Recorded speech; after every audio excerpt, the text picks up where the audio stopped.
does bring restrictions, and the restriction make you have to stay one place. Yeah.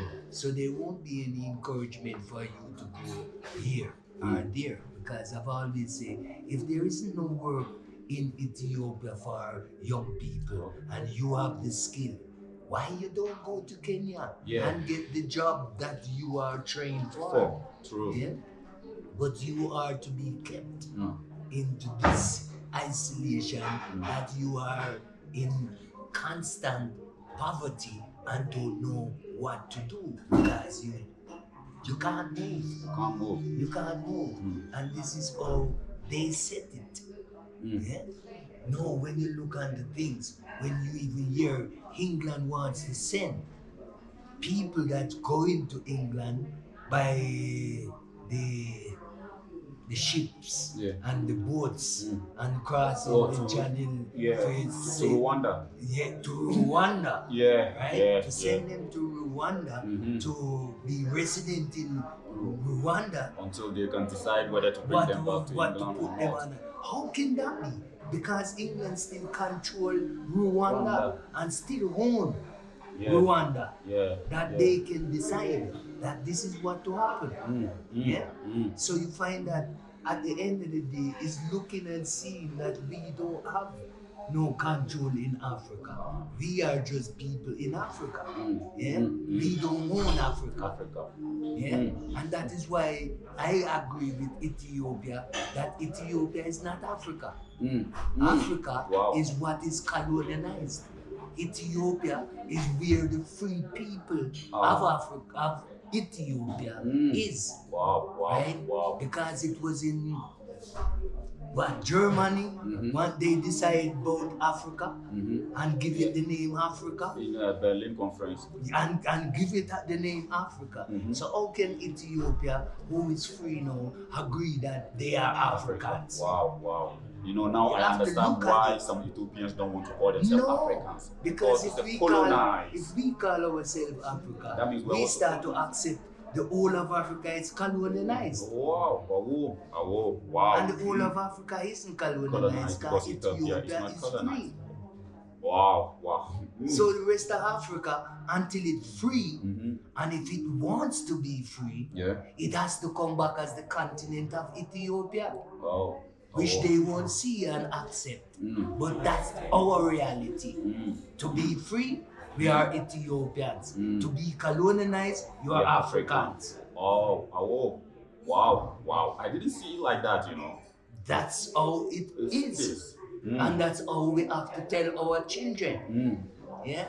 Because if it was not at that conference where they give the name to one of Africanos. Lucius Africanos. Right. They wouldn't have that name.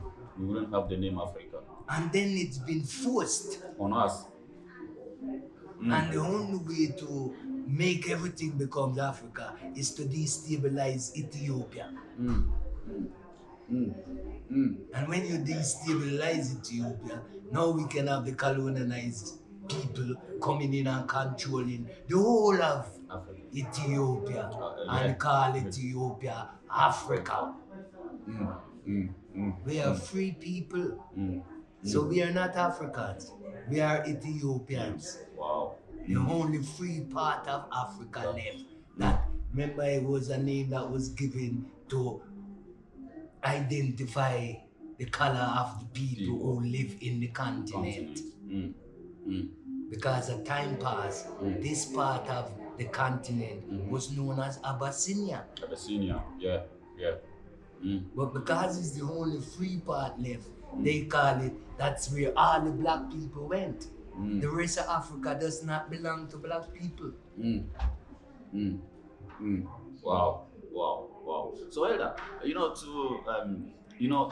do you think a united Africa, if we are able to unite all these challenges trying to colonize Africa, our resources, we are not able to use our resources for the good of the African. Do you think a united Africa can bring an end to this?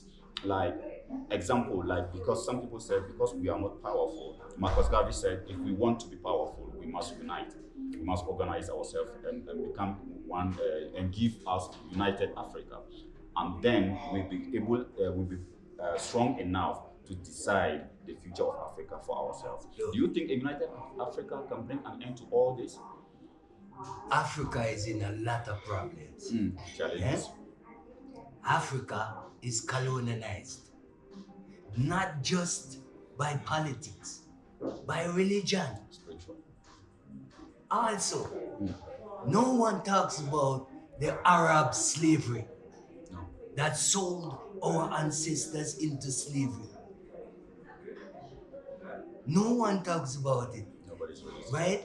Everyone talks about religion. Religion is another form of colonization. Because when you look amongst our people, it was not that religion that they all believe in. Wow. So it's not just politics is Africa problem. Religion is Africa problem also. Because 201 believes in his religion is better than any other religion. Right? We know that is only one God, but there is so many different names for that one God. So how can I be better than you? If you believe in religion, you're supposed to be of a better example to other people. Not to be its persecutor or its ruler or we all talk about the European slave trade, the Atlantic slave trade, but we never talk about how the people left Africa with other people. Up to now, look at Africa. They just recently have a slave market in Libya. True. True. How Africa is not standing up and said this can't happen. What do you think is the reason we're not standing up for that? What do you think is the reason that Africa is not standing up against those stuff? Because we don't see each other as family. We don't see each other's pain as pain. You are different. I'm different. You know, we all they have separated us in our minds so much that we can't see each other as family. We see each other as different people. But in reality, we are not. A black man is a black man. It's only when you're in England or America you start to see that when you're in these places, they don't care whether you're Ghanaian, Nigerian, or Ethiopian. No. You're a black man. Yeah, and you'll be treated as such. And you will be, exactly, you'll be treated in that manner. No. You know, nothing is different No. when you're outside. But when you're inside, I'm different. I'm from this, I'm that, I'm this, I'm that. You know, when you look on Africa, Africa is colonized until it comes to war through religion now.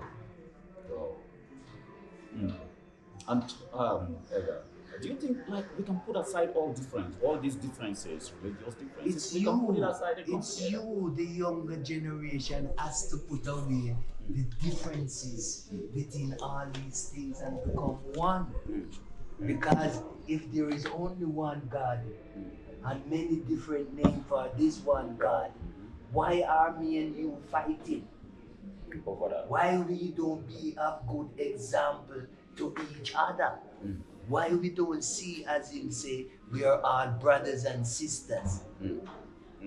So it's the younger generation, because the older ones, and even the older ones older than me, have a colonial mentality because they were missionary, bought and taught.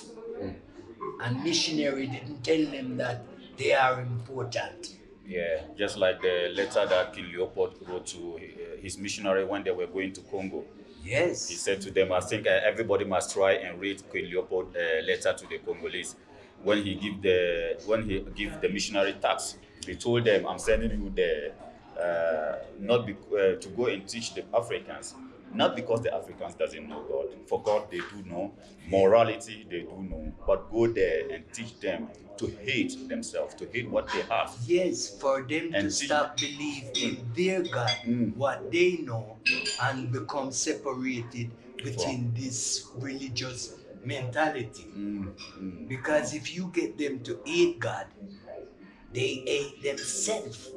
Because they will do anything for God and godliness. So get them to hate themselves, and from they hate their God. They hate themselves. They hate themselves because Africa did already believe in Christ before Christ came. Because what's the difference with Christ? He walked the earth in the form of man. And when them come and see African worshipping man, them say Africans is pagan. But when Christ came, they couldn't do nothing about it. So them paint him white.